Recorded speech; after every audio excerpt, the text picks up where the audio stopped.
असां टुर गए वापस कोई नहीं हटना, साडे राह ते दीद न रखी।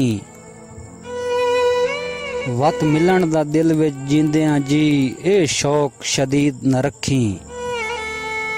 असां हर गए तेरे तोहफियां, तू कोई चीज़ खरीद न रखी। मतां दिल च होवी ईद ते आसी, ए भी दर्द उम्मीद न रखी। तूं जो आमना हुंदा है ईद फितर, किसे वसदे घर च आई कर। अल्लाह वास्ते उस दियों उजड़ियां नू ना अपनी शक्ल विखाई कर।